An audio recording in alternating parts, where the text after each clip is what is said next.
E aí pessoal, começando mais um vídeo aqui no canal, mostrando uma novidade aqui pra vocês aqui, ó. Aí, ó,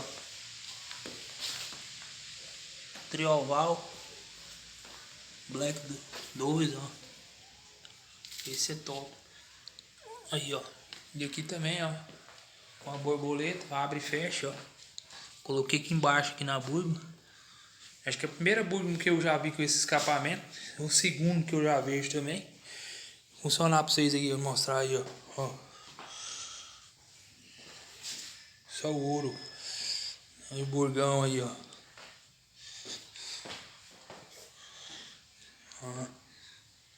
Dá partida aqui pra vocês verem, ó.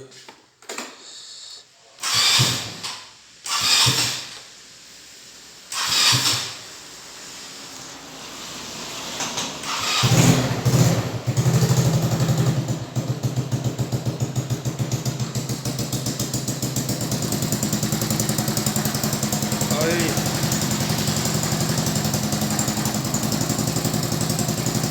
O barulho ficou bem mais alto que esses buracos aqui, ó. Daqui é bem mais grosso, igual o da Bis mesmo. E aqui na hora que você quiser mudar, ó, esses cabos aqui muda. Aí, ó. Por aqui muda o som. Dá pra ouvir aí sem pôr na boca do escapamento, igual o povo faz. Viu?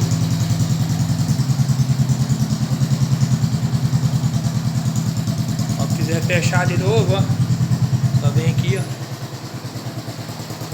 Calou a boca. Cadê o barulho? Só o ouro. Rapidão. Aí quando abre aqui de novo, ó. Ó, abriu. Fechou de novo.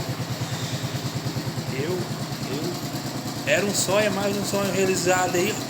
Bagulho, não sei, só o começo da história. Tem muita coisa que eu vou fazer nela ainda. Vou trocar o girabrequim que tá sem pedal de partida. Colocar um carburador maior.